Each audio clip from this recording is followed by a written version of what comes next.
Hi,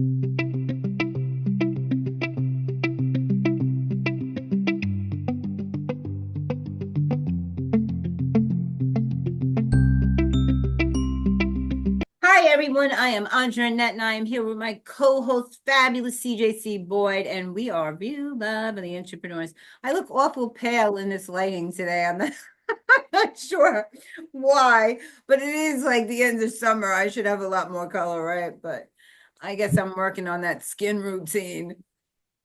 So I wanted to spend a little time. I was just telling you right before we went live, talking about reflection, because there's so many people out there that are really hurting in the world. And I don't think there's anybody alive that hasn't experienced some kind of trauma in one area or another, whether they didn't feel love and belonging or something. If you look at, the stages of growth with Erickson and Freud and all those people, there's different stages that you have to move through as you progress to life, and that determines what kind of adult you become, so they say. So I think I'd be remiss to say that if there was actually someone out there that has made it through those stages unscathed, they would be more like a god than a human, right? Because we really can't control. We do have other people and their experiences that we encounter. So I want to just talk about a little about reflection. I'm doing something personal on reflection, and I have to speak on this tonight. So I was interested to reflect on your thoughts about this. I think that you're right. I think that, nobody gets through life unscathed in any way, shape, or form. But I think the really most important part is when we realize, all those things that have happened to us, anything that's, come up in our past, anything that we've went through, it's really important to have that awareness about it. And when we take that awareness and be like, okay, this happened to me, but it doesn't define who I am as a human being, as a person. And we dig a little deeper and go, okay, why did these things happen to me? What's the silver lining in this thing that happened to me? Because I grew up, my mom and my grandmother, I was like, look for the silver lining, look for the silver lining. And as a kid, you're like, what? There's nothing. This is horrible. I'm never going to get through this. And now as an adult, I'm like, there's a silver lining in everything. And when we take the time to stop and reflect on it and realize that all those things that we went through, that we've come through, for me, I used to say, oh, I was, the rising phoenix. I survived the fire and I was reborn. And now it's like, no, I was forged in that fire. Those things that have happened to me made me who I am. They don't define who I am. They don't, define who I am as a person, as a human, and what my total humanity is, but they helped me to decide who I want to be now and go forward from that. So that's my reflection. I think every single thing that we've gone through, and I know people have gone through some horrible things, a lot more worse than what I have, but if they can get to the point where they're like, okay, what is the lesson? What does this teach me? What is this allowing me to do different in my life? Or maybe this was given to me because they know I'm strong enough to be able to go forth with this, and then in turn use my story, my passion, my truth to help somebody else survive that is less capable at the moment when they're in that space to be able to get through it. I love what you said. Why do you think as a society that we have so much problems with this? Because I mean, granted, I know that when you're in the thick of it and, you're Jiminy cricketing it all over the place, it's really hard to see the positive in that. And I totally get that. I mean, I certainly didn't see the positive in those bad experiences when I was in it. But I always did journal when I was a kid. I was always a writer. I used to write about why I was angry, what was going on in my life, good and bad, not just bad, but there was more bad than good back then. So I used it because when I looked back at it like a year later, I would say, well, this is so much different now, you know, Yeah. and then I would ask myself, well, why is it different? What part did I play in that negativity and that stuff? But as a whole, society has a really hard time being where they are and reflecting on their day, what's coming up, what's past, because it's not just what's past, it's what's coming up. And what does that mean? And what part are you going to play in what's coming up? And what can you learn from that experience?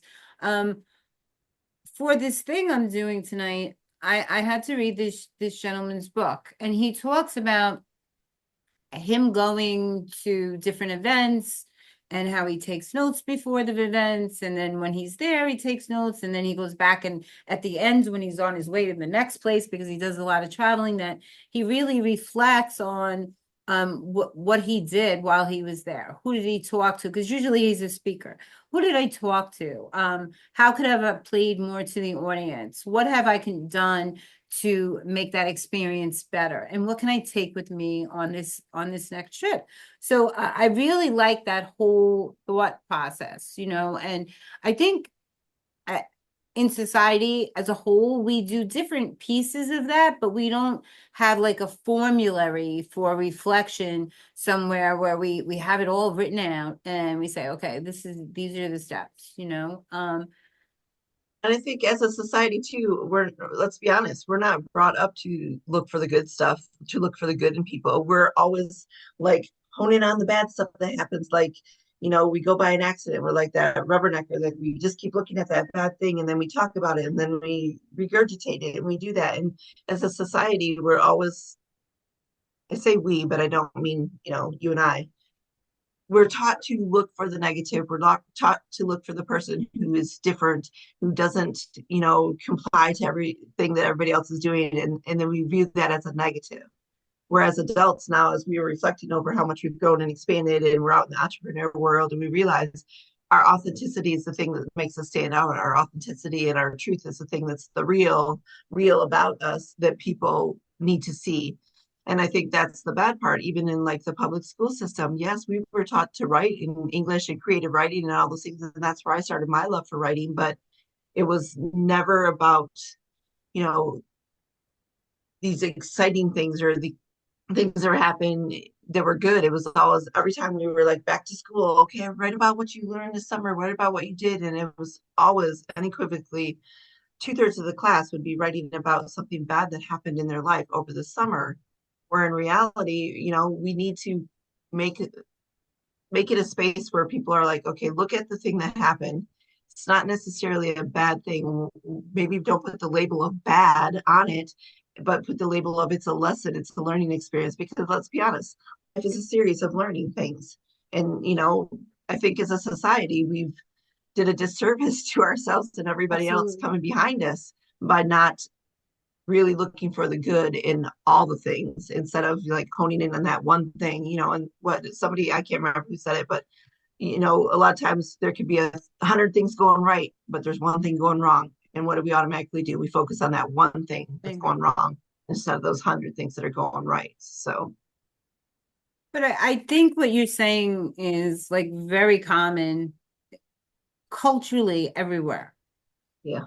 And I think that comes from a very bad place to teach our children. I think it's a very poor lesson that we're teaching.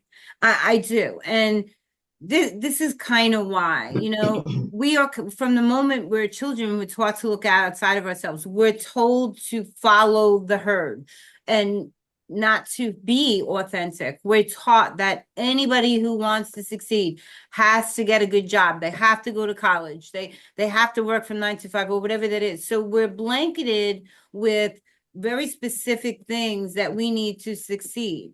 And that's kind of follow the herd movement. Nobody says it doesn't matter what you do as long as you're happy, or Nope. what would you like to do. Nobody asks those questions. I remember even speaking to a guidance counselor when I was younger, and him telling me what he thought I'd be good at. And I said, well, doesn't it matter what I like? I want, And he yeah. said, no, not really. Not really, because based on your scores and what we've discussed, and I was like, I don't care about those scores. I could have been having a really bad day when I was answering those questions. Um, I don't particularly agree with you, and it was something bizarre, but we were doing that because we were going to BOCES. But based on what he said and how I went. I was totally confused when I left his counselor's office and I signed up for auto mechanics, tree surgery, and hairdressing. No, and I said, okay, well, we'll just kind of try these and see, because this is, where I'm going. But I think that we are confusing our children. We're teaching them that there's always something outside themselves. So there's all this talk out there about the law of attraction and bringing, that we have the power to make changes. But it's not that people don't understand that concept. It's that since the time they could walk or hear or function, they have been drilled to look outside of themselves. So it's trying to relearn that process, because so many people have gotten so far away from what they really like, what they really feel. And that, you can ask many women in their 50s and men too, what is it you enjoy doing? Yeah. And they'll look at you like, enjoyment. Who has time those are the What kind is of that? answers you get. What is enjoyment? What kind of things is that? Well, I don't know. I work, I have family. And then there are people that can really just spit it out at the top, like off the top of their tongue, and those are the people that stops looking outside of themselves. You can kind of gauge, like, they understand and they're comfortable where they are and who they're with. And I think with teaching children to be uncomfortable in self-expression and to be their authentic self. And I think I it's a agree. sad lesson. I mean, think about it. When we're babies, what do we say? Oh, say hi or say dada or say whatever. And, we're like, oh, yay, she did it. And we're constantly like teaching our children to perform like, puppets at You. a puppet show to get validation or to get, people to like them and that type of thing. And I think that we really need to come back to the space where we tell our children, you get to be who you want to be. You get to do what you want to do within reason. Obviously, I won't go into a lot of, other stuff, but to be able to hone that skill in themselves that they can create the joy within them.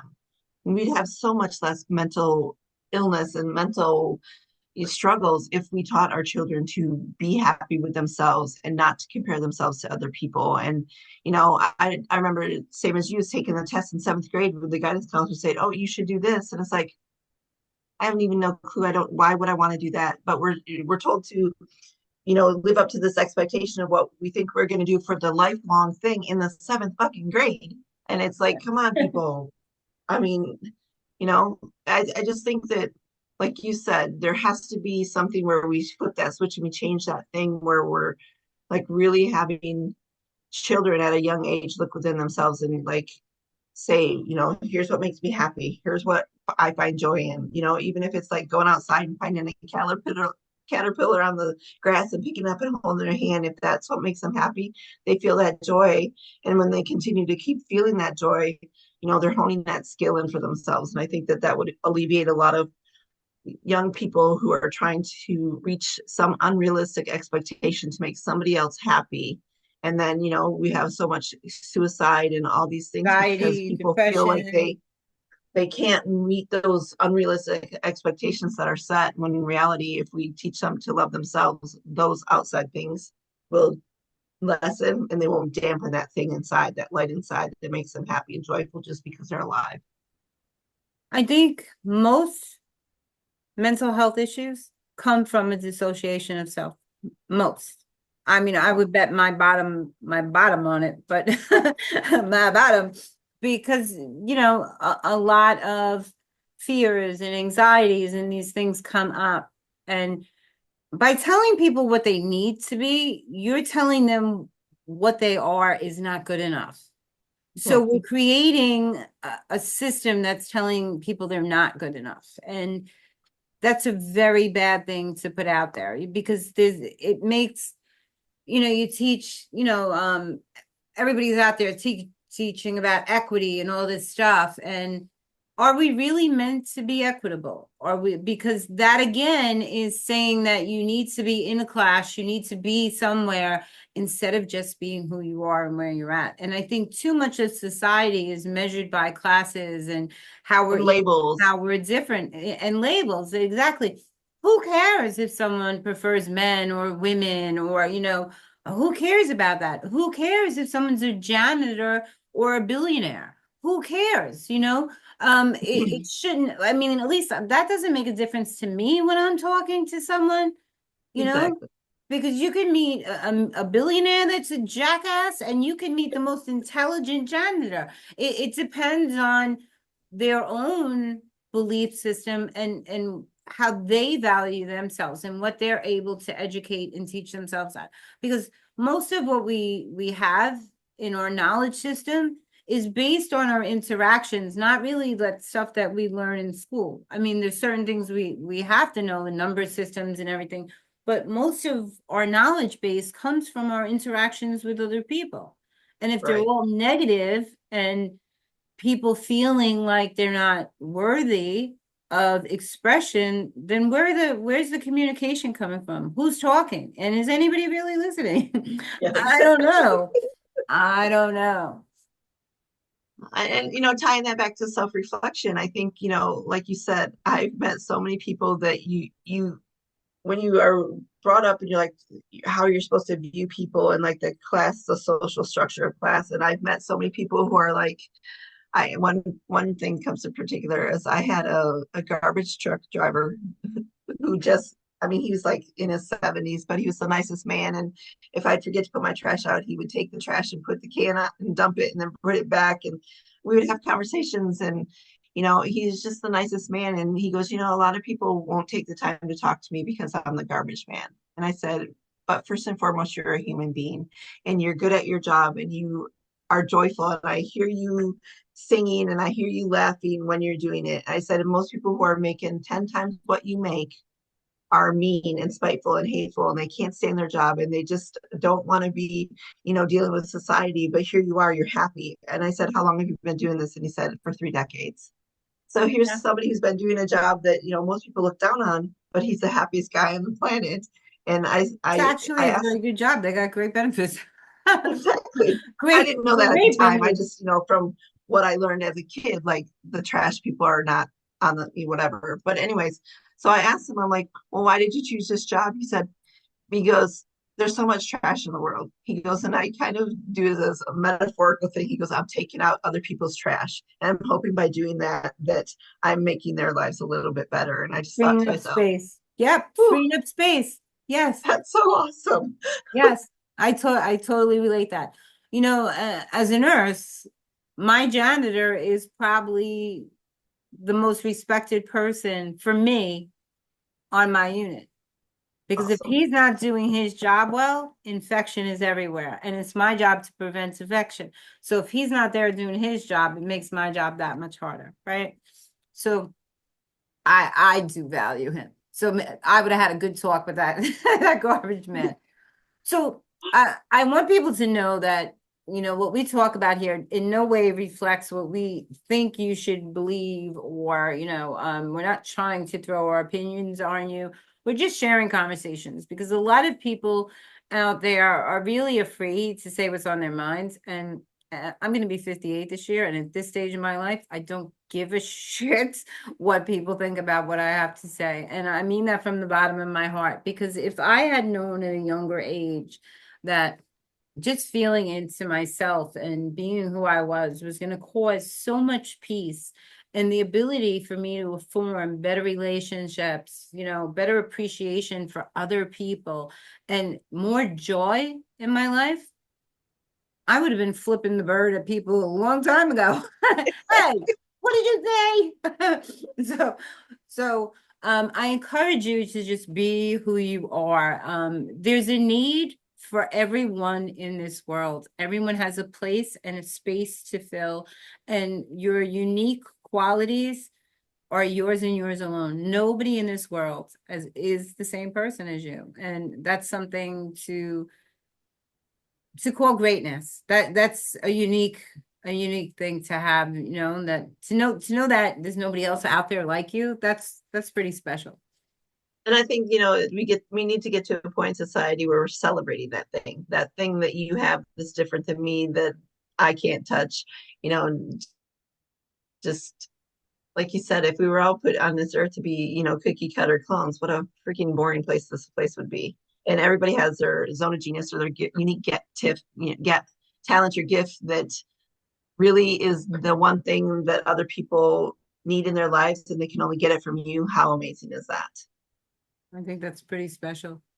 So we're going to close on that note because we always love to talk to you, but we're going to close on that note. We want to thank you for joining us week after week. We really do appreciate you being here, your views and your follows. So don't forget to like, subscribe, and continue to ring that bell, and have a great day.